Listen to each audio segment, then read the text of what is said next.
걸어온 흔적 위에 또 다른 흔적들이 쌓이며 이젠 찾을 수 없을 만큼의 세월이 흐르면 그땐 지우고 싶은 부끄럼 같은 건 느끼지 않을 수 있을까? 준우와 눈이 마주쳤다. 어쩐지 몸에서 한 계절이 빠져나가는 느낌이었다. 내가 꾸는 꿈은 무엇이었을까? 그리고 그것은 꿈이라고 할 수 있는 것일까? 나는 우리 앞 테이블에 가만히 골동품처럼 멈춰서 있는 모래시계를 뒤집었다. 갇혀있던 시간이 쏟아져 내리기 시작했다.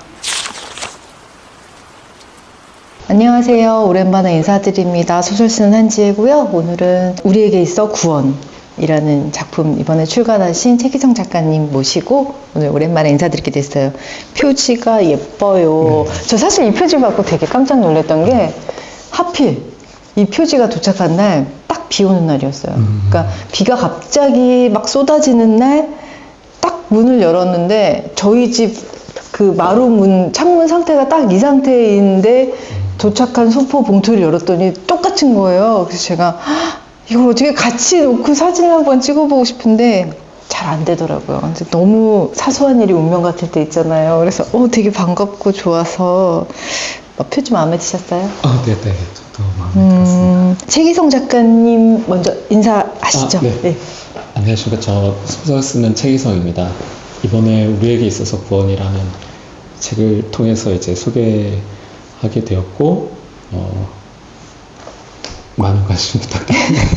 오늘 그래 한지혜 선생님하고 20년 전쯤 이렇게 습작생일 때 뵙고 저희 지나가다 만난 적이 있대요. 제가 이제 습작생의 신분으로 이제 가서 그때는 제가 되게 좋아하는 작가셨거든요. 그래서 그렇습니다. 그랬던 선생님하고 지금 이렇게 마주해서 하는 게 되게 참 신기하고 묘한 것 같습니다. 네, 우리 최기성 작가님은요, 2019년 서울신문 신춘문예의 단편소설 앙상블, 여기 수록된 작품이에요. 앙상블이 당선되면서 작품 활동 시작하셨고요. 장편소설 언맨드로 2021년에 제17회 세계문학상을 수상했습니다. 그리고 2년 전에는 창비에서 장편소설, 청소년소설로 분류되더라고요. 반음이라는 작품 출간하셨고요. 그 작품으로 아르코 문학 창작기금 수간하신 굉장히 이렇게 탄탄하게 성장하고 계시는 작가님이십니다. 제가 항상 이렇게 말씀드리는 게 이렇게 책이 나오면 저는 책도 소개를 하지만 이제 첫 번째 독자이잖아요. 저는 그러니까 첫 번째 독자로서 제가 읽은 느낌도 말씀드리고 제가 이렇게 글을 쓰다 보면 이렇게 동료들이 어떻게 읽었는지 궁금할 때가 있더라고요. 그래서 나름 독자로서의 시선과 동료로서의 느낌을 같이 이렇게 공유하는 그런 연장선에서 한번 말씀 나누도록 하겠습니다. 이번 소설에 대해서 간략하게 소개 부탁드릴게요. 이번에는 우리에게 있어서 구원은 여러 사람들의 어떤 관계와 거기 안에서 비어져 나오는 어떤 갈등, 모순 이런 것들, 그 다음에 이제 사랑 같은 걸 통해서 어떤 구원의 가능성을 모색하는 그런 소설집이다 봐주시면 좋을 것 같습니다. 제목이 근사해요. 우리에게 있어 구원. 저는 이게 소설 읽을 때 보면 이 글을 쓰는 분은 어떤 사람이겠구나, 어떤 태도를 가지고 있겠구나 라는 생각을 하는데 어떤 주제를 다루는 방식이나 이렇게 글을 쓰는 걸 보면서 되게 여린 사람이구나, 어떤 강박이 있는 작가구나 뭐 이런 느낌이 있었어요. 되게 조심스러운. 근데 오늘 보니까 정말 조심스러우신 분이 맞는 것 같기는 해요. 어떠세요? 네. 말씀 주신 바에 이제 동의하고 저도 그런 성정을 가지는 것 같거든요. 8, 9살 때 뭐 시골 같은 데 엄마랑 같이 갔다가 나올 때면은 항상 엄마는 이제 앞장서서 앞질러 가고 있고 저는 이 노을을 보면서 막 너무 사무쳐하고 막 이런 경험이 있어요. 사람들은 이렇게 막 변해가고 시점도 변해가는데 어떤 이제 자연의 상태는 그대로고 때에 따라서는 감정을 느끼게 하는 그런 게 되게 좀 묘하다고 생각했었거든요. 그런 것들이 계속 남들과 다르게 그렇게 차곡차곡 쌓여갔던 게 있었던 것 같아요. 상처를 이제 갖거나 해도 막 쉽게 잊어버리거나 그런 성격은 아니고 돌아보고 하는 것들이 소설을 쓰게 만드는 원동력이 내 마음을 돌아보는 작업. 소설이셨던 거예요? 저는 가끔 자기가 바라던 세계에 진입을 거부당한 사람들이 소설가는 아닐까라는 생각을 해요. 그래서 자기가 진입에 실패한 세계에 대해서 쓰는데 쓰는 태도에 따라서 좀 성격이 달라진다라는 생각을 하는데, 작가님 소설을 읽으면서는 진입하고자 하는 어떤 세계 앞에서 이렇게 되게 조심스럽게 노크하는 그런 기분을 느꼈거든요. 어떤 세계의 문 앞에서 노크하시는 걸까요? 넘어가는 어떤 세계 자체는 제가 구체적으로 그리기는 좀 그런데 네. 그렇게 머뭇거리는 사람들에 대한 좀 어떤 연민? KTX 같은 타면은 사람들은 바로바로 타고 빠르게 가지만 간이역에 서 있는 사람들은 차를 보내기도 하고 안 탈 수도 있고 그렇잖아요. 말하자면 이제 그렇게 망설임이 깃든 사람들이 제가 좀 연민이 가는 사람들이고, 그런 사람들에게서 어떤 이야기를 빠져나오게 할 수 있겠다라는 생각이 드는 것 같아요. 네, 맞아요. 그 망설임이 되게 많이 느껴지는 게, 제가 여기다가 질문지에다 작가님 화자들이 되게 다 주눅 들어있다라고 썼거든요. 나를 가로막는 이런 것들의 상태에 있는데, 그 상태 때문에 주눅이 들어있는데, 그 상태를 풀지 못해서 주눅이 들어있는 것 같지는 않고, 오히려 그걸 풀까 말까 어떤 망설이는 단계가 있는 맞습니다. 건데, 그 망설이는 이유가 여기에 나오는 인물들이 대체로는 이제 면접 질서에는 순응하면서 네. 거기서 다른 길로도 가고 싶어하고 다른 판단을 하고 싶어하는데 머뭇거리는 사람들이거든요. 그래서 이 질서 세계보다는 오히려 이 사람들은 질서 아래에서 충돌을 겪고 있는 사람이고, 충돌과 관계사의 어떤 파편하고 여기서 이제 비릿하게 배어져 나온 것들이나 이런 것들을 예를 들어서 그 사람들의 핀 조명을 갖다 드린 것처럼 그 사람들에 주목해서 이제 이야기를. 그러면 작가님의 상태가 어떤 망설이는 단계라기보다 그 망설임 자체의 의미를 두고 그 망설임에 대해서 말해주고 싶다라는 맞습니다. 욕망이 작가님의 맞습니다. 소설 쓰기라고 이해하면 될까요? 네, 알겠습니다. 작품 하나하나 개별적으로 조금씩 여쭤볼게요. 그 첫 작품이 57분이잖아요. 전 처음에 그냥 아무 생각 없이 제목 읽고 넘겼다 읽으면서 57분 그랬는데, 이게 이 57분이라는 숫자나 시간에 혹시 의미가 있으신지. 이 화자가 방송캐스터인데, 이제까지 소설에서 방송캐스터다 그러면 기상캐스터가 주로 나왔는데, 교통정보를 알려주는 캐스터는 제가 읽은 소설 중에서는 처음 아니었나 싶거든요. 57분은 원래 제가 이제 주제로 되게 삼고 싶어 하는 것이 시간에 대한 것이고, 57분은 오래전부터 되게 관심이 많았거든요. 정각을 앞에 두고 거의 말미에서 57분을 하는 게 어떤 시간의 정형성처럼 느껴졌거든요. 그래서 이 시간에 비틀어서 이야기를 하는 것에 이제 되게 쓰고 싶다 생각이 많이 들었어요. 보통은 시간이 선형적으로 앞으로 가긴 한데, 이제 과학적 이론을 비춰봐도 사실 뒤로 가는 가능성이 없는 건 아니거든요. 세계를 이렇게 살아가고 나이가 들수록 공간과 시간에 대한 글을 쓰고 싶다는 생각이 좀 많이 들었고, 그거를 이야기에서 비틀어서 한번 표현해보자, 그렇게 해서 이제 되었습니다. 그리고 제가 이제 선생님 산문 중에 시간을 장악한다는 그 라면 얘기 나오잖아요. 남편분하고 이제 라면을 같이 끓이는데 시간 타이머도 해놓고 제가 그 산문집에서 그 부분을 되게 좋아하거든요. 그래서 이제 누구나 이제 상대적인 시간을 갖고 있는데, 그 57분이라는 정형적인 공간에서 공간을 장악하고 있는 것 같지만, 사실 우리가 알고 있는 시간이 이렇게 상대적이고 다를 수 있고, 예를 들어 상처마저도 색깔을 내고 있는 것 같은 기억이 가끔 있잖아요. 그런 식으로 얘기를 좀 하고 싶었습니다. 인생에 있어서의 57분은 어떤 순간? 인간이 어떻게 보면은 소멸해 가고 있는데, 매 시간 문정희 시인의 토익세라는 시에 보더라도 가족들끼리 먹는 시간도 사약이 들어있고, 우리가 평범하게 보내는 일상이 점점 소멸로 다가가는 그런 시간들이라는 생각도 이제 동의해요. 갑자기 그 생각 났어요. 그렇게 말씀하시니까 죽음이라는 게 사실은 어떻게 죽든지 간에 천천히 예고하고 죽는 게 아니라 갑자기 죽음을 닥쳤을 때 살아온 이 순간이 이렇게 싹 스쳐 지나간다고 하잖아요. 근데 여기서도 보면은 그 57분을 딱 기점으로 시간이 엇갈리잖아요. 그러니까 어떤 그런 순간이라고 볼 수도 있겠네요. 이해가 확 됐습니다. 표제작이에요. 우리에게 있어 네. 구원은 제목처럼 사제가 되고 싶어하는 화자가 주인공으로 나오긴 하는데 여기서 말하는 구원이 종교적인 의미는 아닌구나라는 생각이 들어요. 네. 네, 우리에게 있어 구원은 뭘까요? 이 소설에서 말하는 구원이란?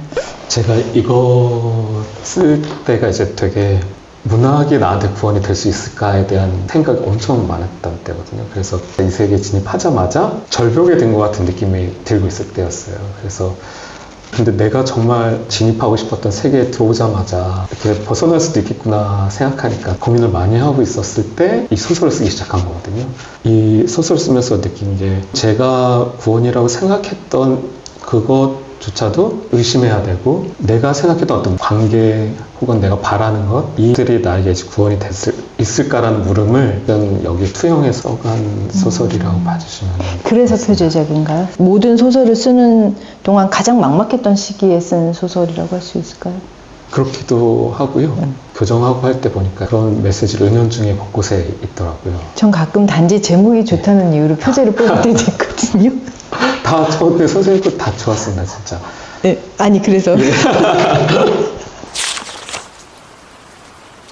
이 소설에 나오는 정혜나 준우가 어떤 사람인지 좀 궁금했어요. 단편은 짧기 때문에 사실 등장하는 모든 인물의 서사를 다 막 세세하게 장편처럼 드러내지는 않는데 근데 되게 그래도 어떤 중요한 인물들 같은 경우에는 어떤 인물이다라는 힌트가 될 만한 서사를 주거나 그러는데 그 작가님 소설에는 그 서사가 감춰져 있는 경우가 많아서 이 인물들이 화자한테 되게 중요한 영향을 미치는데 어떤 어떻게 해서 이 영향을 미치게 되는지 잘 모르겠더라고요. 여기 나오는 인물들은 사실 뭔가를 이제 계속 지향하고 있거든요. 사제가 되려고 한다거나 새로운 사랑을 꿈꾸거나 하는 과정이 있는데 공통적으로 내적인 갈등을 겪는 사람들이거든요. 준우 같은 경우는 어떤 나의 기질이나 이런 게 사제가 될 수 있을까라는 고민을 하고 있는 사람이고 이제 정혜 같은 인물은 사랑한 사람에 대해서 다가설 수 없던 흔적이 된 이 사람들이거든요. 자기가 각자 원하는 지향으로 인문의 바깥으로 갈 수 있지만 마치 새가 날아오를 때 아주 작은 실 하나에 발목을 이제 붙잡혀 있듯이 그런 거가 때로는 올가매기도 하고 연민 속의 그 상황을 돌아보기도 하고 그런 것들을 좀 이렇게 배치시켜 보고 싶었거든요. 우리에게 있어서 구원 뒤에 생략된 문장이 있다면 뭘까요? 있다 없다일까요? 아니면 정의일까요? 우리에게서 구원은 무엇인가? 물음표? 저도 이제 좀 물어보고 싶은 생각이 들었거든요. 문학에 대한 구원에 대해서 물음을 던지고 저도 좀 해답을 얻고 싶은 그런 마음이. 그럼 이 소설에 있는 인물들은 다들 묻고 있는 인물들인 그런 편이죠. 거죠? 예. 구원에 있어서 예. 어떤 우리에게 있어서 구원, 물음표를 가진 인물이 이 표제작에 나와 있는 인물들이고요. 소리에 대한 언급이 자주 보여요. 성가대나 합창단 같은 거 활동하신 경험이 있으신가요? 성가대는 이제 했었고 네. 합창단 설정들이 맞습니다. 조금 나와서 성당의 스테인글라스의 어떤 빛의 음영이라던가 어린 시절부터 이미지처럼 인상이 박혀있는 것들이 있거든요. 그리고 들려오는 어떤 목소리 그런 감각들에 대해서 되게 좀 표현하려고 하는 것 같아요. 특히 소리에 예민하신 편인 건가요? 여러 가지 감각 중에 특히 이제 예민한 감각들이 있잖아요, 사람마다. 네. 그 중에 제가 좋아하는 것들이 예를 들어서 음악이라던가 아니면 미술이라던가 이런 감각되는 것들이 어떤 목소리를 다르게 표현할 것들에 대한 관심이 많고 표현하려는 어떤 기회에 도달하기 위한 어떤 모순 자체도 있잖아요. 그런 부분을 좀 표현하고 싶었던 것 같아요. 거기 안에서. 그래서 제가 되게 신기했던 게 보통 우리가 음악에 대한 이야기들을 하는 소설은 많고 음악을 좋아한다 이런 작가분들 많은데 정말 읽어보시면 알겠지만 순수하게 소리예요. 앞서 발표한 장편 반음도 그렇고 그래서 제가 소리의 어떤 결, 다양성 아니면 의미들을 이렇게 딱 하시길래 그 미묘하게 엇갈리는 소리의 차이들에 대해서 이렇게 언급이 자주신 걸 보고 되게 예민하신 분이겠다 라는 생각을 했거든요. 동시에 소리에 빗대어서 이제 많은 것들을 설명하시는데 그렇다면 이게 좀 우문이지만 소설이 소리라면 어떤 소리일까? 제가 선생님은 어떻게? 전 소리에 예민하지 않아요. 전 주파수가 되게 얕고 제한적이라고 늘 얘기하는 사람인데 이렇게 저는 이렇게 막 사삭거리는 소리나 이제 펜 쪽이 이제 바람에 흔들리는 이런 것들 그런 게 이제 좀 연상이 되더라고요. 아, 소설 하면요? 네. 어렸을 때부터 이제 선생님이라던가 많은 이제 좋아하는 작가분들이 쓰는 모습 같은 게 이제 영상에도 나오고 이러잖아요. 걷는 소리, 책상에 앉는 소리, 낑낑거리면서 글을 이제 준비를 하는 그런 소리들이 이제 다 영향을 미친 것 같습니다. 아, 언제 그것만 가지고 소설을 쓰셔도 재밌겠다는 생각이 드네요. 왜냐면 제가 되게 좋아하는 배우 중에 한 분이 박정자 배우님이세요. 근데 제가 예전에 박정자 배우님 인터뷰를 읽었을 때 되게 인상적이었던 게 그분은 이렇게 배역을 맡으면 그 사람의 발을 먼저 생각을 한대요. 그러니까 이 사람은 어떻게 걸을까? 어떤 신발을 신을까? 그러니까 발이 어떤 면에서 이제 무게잖아요. 한 사람을 지탱하는. 그래서 그 사람의 발, 구두, 걸음, 스텝 이런 것들을 먼저 생각하고 그 인물을 분석한다고 하시더라고요. 그래서 제가 그 말이 되게 인상 깊어서 그다음부터는 그분의 연극을 보러 갈 때마다 무대에서 그분이 걷는 거를 저도 모르게 보게 되는 거예요. 어떤 작가의 소설들을 글들을 그 사람의 인물을 소리로 표현하는 그런 소설을 한번 담아보셔도 되게 재밌을 것 같다라는 생각이 언제 한번 네, 독특한 소설이 나올 것 같아요. 그 수아에게 하고 감각과 지각은 앞서의 소설하고 정반대에 있는 소설이에요. 그러니까 우리가 흔히 가해자라고 부를 수 있는 인물들을 택하셨는데 가해자 서사라고 딱 지어지는 말에는 되게 논란이 많잖아요. 여러 가지 논란이. 그래서 이걸 택하신 이유가 쉽게 쓰기 어려운 주제인데 어떤 계기로 혹은 또 어떤 이유로? 감각과 지각은 이제 따로 계기가 있었던 건 아닌 것 같고 감각과 지각이 이제 표현하는 것이 감각이 직접 이제 받아들이는 어떤 표면의 감각이고 지각이 뇌에서 이제 해석하거나 이제 받아들이는 그걸 지각이라고 표현하는데 그거를 우리가 대체로 보는 감각들이 진실이지 않을 경우가 많잖아요. 예를 들면 이제 생명이 바라보는 생명을 갖고 있는 사람이 바라보는 것과 우리가 바라보는 것 처음 이거 구상할 때부터 우리가 좀 달라 보이는 그런 것에 좀 써보고 싶다. 그래서 여기 나오는 인물들을 보면 그 인물이 어떤 연민이 가고 동정에 가는 인물이 범죄자인 인물이 그의 어떤 삶을 통해서 보면은 우리가 이해하거나 연민을 가질 수 있을 거라고 보지만 또 그렇게 어떤 다른 시각으로 보면 우리가 표면으로 알 수 있는 것보다 더 아닐 수도 있는 어떤 부분이 있다. 이런 부분을 이제 표현하고 싶었어요. 보는 것과 좀 달리 보이는 것들. 보는 것과 달리 보인다는 건 가해자도 알고 보면 불쌍한 사람이다. 이건 아닌 거잖아요. 맞습니다. 그러니까 하나 더 나가서 가해자도 알고 보면 사람이야. 이유가 있어. 불쌍해라고 생각하지만 그것조차도 착각이다. 인 건가요? 아니면은 그렇게 갈 수 있는 거죠. 그래서 여기서는 화자가 이제 1대1로 어떤 에너지를 교류한 친구가 정래거든요. 그 사람에 대해서 때로는 이 친구에게 죄를 지었지만 인간적으로 따뜻한 면을 줄 수도 있지 않을까 이런 식으로 이제 다가가는 인물인데 오히려 여기 종래라는 친구는 인간은 스스럼 없이 이 질서 밑에서 법으로 적용받지 않는 돼서 죄를 짓는 게 인간인데 그렇게 하면서 도발을 하거든요. 그러니까 그런 식으로 역으로 이제 질문하면서 부딪히는 내용들을 그리고 싶었어요. 그래서 그럼 이 소설은 가해자에 대한 이야기가 아니라 가해자를 구원할 수 있다는 판타지에 대한 이야기인 거네요? 그렇게 맞습니다. 그 구원이 실제로는 존재하는 것이 아닐 수도 있고 단지 믿음에 불과한 것일 수도 있다. 이 두 사람도 역시 그 믿음 혹은 희망이라고 할 수 있나 이런 부분에 대해서 서로에게 여지를 갖고 있지만 그런 부분이 실은 그 사람의 어떤 본질 그 자체는 아닌 거인 거고 그 여기서 나오는 정래의 어떤 불운한 생활이나 이런 게 연민을 줄 수 있지만 그 사람 죄 자체가 구원을 이제 가져가서 그것에 대한 구원을 그 누구도 할 수 없다 이런 얘기를 좀 하고 싶어요. 내가 이 사람을 이해하고 회복시킬 수 있다는 것들이 어쩌면 우리가 구원에 대해서 갖고 있는 환타지나 그런 걸 수 있다라는 말씀을 하고 네. 싶으셨다는 거죠. 네. 저 수아에게를 읽으면서 네. 재밌었던 게 그 수아에게에서 학생들 사이에 어떤 폭력이 나오는데 그 되게 그 심리 묘사가 그냥 우리 흔히 나오는 뭐 애들 사이에서 따돌림 이게 아니라 어떤 식으로 폭력이 진행되는지 양상이 되게 교묘하고 점진적인데 이거는 직접 당하거나 당한 지인이 있거나 하지 않으면 알 수 없는 디테일이다라는 생각도 들었거든요. 취재의 힘인가요? 취재라고 볼 수 있을 것 같습니다. 반음 때도 그랬고 은연중에 상처를 겪어나가는 시기가 청소년기이고 어른이 돼서도 그렇다고 생각하거든요. 대체로 그런 부분에서 지금 성장한 어른들은 한국 사회 성장기를 갖다 보니까 상처에 무감한 것 같아요. 그러니까 내가 상처를 받아도 상처를 잊거나 치우거나 이렇게 해서 상처가 어떤 것인지 잘 모르는, 그래서 누군가의 상처를 줘도 그것이 상처인지 모르고 넘어가거나, 그런데 성장한 친구들은 결국 은연중에 상처를 받게 되는데 그런 과정에서 그 아이들끼리의 상처라던가 이런 부분에 좀 주목하고 싶었거든요.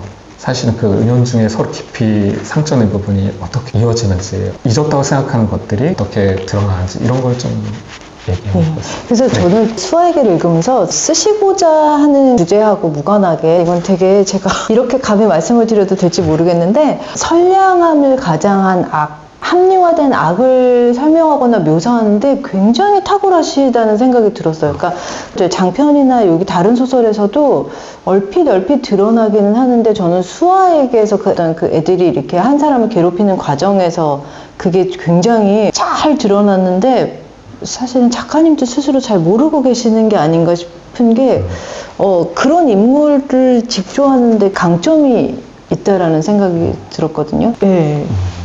가슴에 새기고. 네. 그 부분 재밌게 읽었는데 취재는 어떻게 하시나요? 주위에 그 부탁을 하기도 하고 주위에 자주 보거든요. 이제 청소년들 자주 보거든요. 반음하면서 학교 다니면서 강의도 좀 하고. 청소년 소설 하시니까 많이 접하셨겠네요. 네. 상처를 주고받을 때도 때로는 침묵하는, 하지만 동조하면서 그 폭력을 용인하는 이제 주위 사람들도 그게 어른의 시절이나 청소년 시절이나 크게 다를 바 없게 느껴지기도 하거든요. 그래서 그런 부분에 대해서 이제 얘기를 좀 하고 싶었습니다. 저는 내 이름 판매형이 너무 좋았어요. 마지막에 수록되는. 왜냐면 이게 앞에 소설하고 확연히 저는 좀 구분이 되는 소설이라고 생각을 했어요. 왜냐면 앞에 소설들은 다들 뭔가 여리고 망설이고 우리 아까 진입하고자 하는 세계 앞에서 조심스럽게 문을 두드리는, 나아가지도 못하고 이런 소설인데 이 인물도 그렇지만 소설 자체도 나아간다는, 비로소 움직이기 시작했다는 느낌이 확 들었거든요. 마지막에 소설의 화자가 자기를 괴롭힌 사람을 대하는 태도도 좋았고, 표현들을 보니까 그 앞에 소설들하고 이제 시간적인 차이가 좀 있더라고요. 그래서 제가 그 시간만으로 이해했을 때는 이게 그 앞에 단편들을 쓰고 사이에 장편들이 있고 그 다음에 쓰신 게 이거더라고요. 그래서 이 사이에 어떤 변화가 있으셨던 걸까라는 생각을 했거든요. 이게 저만 느낀 변화인가요? 아니면 쓰시면서 작가님도 스스로 이제 내 소설의 세계가 좀 달라지고 있는 것 같아라는 걸 쓰는 사람도 사실은 조금 알잖아요. 네. 그 맥락에서 다음에 나올 소설 조금 밝고 약간 대중적에 아마 속한 소설 먼저 나올 것 같거든요. 그 소설 쓰는 중간 타이밍에 이제 이게 나온 것 같고, 지금도 아직 저의 스타일을 잘 모르고 신인에 좀 불과하다 보니까 이것저것 찾아가는 영역 속에 좀 있는 것 같습니다. 그러다 보니까 내가 뭘 잘 쓰는지 모르겠는데 그래도 쓰다 보면 뭘 쓸 때, 어떤 스타일, 어떤 장르를 쓸 때 행복하다라는 느낌도 이제 쓰다 보면 들고, 다 이런 장르에 한번 도전해보고 싶어 하고 이런 것도 생기는데, 잘 맞는 장르는 어느 쪽인지, 그다음에 앞으로 쓰고 싶은 장르가 있다면 어느 쪽인지. 예, 잘 맞는 장르는 아직까지 잘 모르겠고요. 쓰고 싶은 장르는 여러 다양하게 좀 펼쳐놓고 하고 싶은데, 이제 스테리 요소가 들어간 소설도 쓰고 싶고, 인간의 어떤 이제 근원적인 충돌을 다루는 일을 쓰고 싶은데 거기까지 갈지는 모르겠습니다. 그래서 일단은 이제 그런 마음을 갖고 있고, 욕망이 충돌하는 이런 부분. 다음 소설은 되게 대중적이고 밝은 소설이라고 하지 않으셨나요? 존재론, 밝고 대중적인 존재론 소설이 되는 건가요? 아니면 그 소설 다음에 이제 존재론? 그런 것 같습니다. 그 소설 다음에 이제 쓰게 될 소설이 제가 마지막으로도 여쭤보는 게 소설 출간 이후 계획들 그리고 독자들한테 이제 마지막 인사 이제 소설 하시고 인사 부탁드리는데 출간 계획은 예. 이미 있으시네요. 이제 아까 말씀드린 그 대중적인 소설이 하반기 정도에 이제 아마 나올 것 같고 후에는 좀 제 소설에 좀 원형이다라고 생각할 만한 요소들을 갖고 있는 것들을 좀 써가고 싶은 게 있는데 그런 거는 이제 준비하고 있습니다. 57분의 확장 소설들이 57분의 확장 소설은 아마 교유서가 10주년 그 소설에 이미 담겨 있나요 또? 예 거기에 거기에 이제 시간 혹시 혼자 장편 내셨나요? 아닙니다. 거기 선생님도 거기 이제 예. 그러면 영광스럽게 이제 같이 거기 나오는 게 아마 시간 관련된 이렇게 저희가 다음 출간 계획으로 교유서가의 예고편을 말씀드리게 되나요? 예. 마지막으로 굉장히 진지한 소설입니다. 우리에게서 구원은 그냥 휘리릭 가볍게 읽는 소설 아니고요. 그냥 질문하는 소설이라고 생각하시면 될 것 같아요. 이 소설을 읽으면서 그냥 인물들하고 대화를 하신다고 생각을 해보시면 재미있는 독법이 아닐까 생각을 했어요. 저는 운이 좋아서 작가님께 그 질문들을 이렇게 직접 드릴 기회가 있었는데 이렇게 때로는 질문을 남기는 소설들을 읽는 즐거움이 있지 않나라는 생각을 하는데 우리 최기성 작가님의 우리에게 있어서 구원이 여러분에게 그 즐거움을 드리지 않을까 생각합니다. 네. 인사 남겨주시죠. 오늘 한재 선생님이랑 만나 뵙게 돼서 너무 영광이었고 또 교유서가와 같이 이렇게 일할 수 있게 돼서 참 좋은 시간이었다고 생각합니다. 감사합니다. 교유당 유튜브 구독, 좋아요, 알림 설정 부탁드립니다. 네, 감사합니다. 오늘 감사합니다. 예, 감사합니다, 선생님.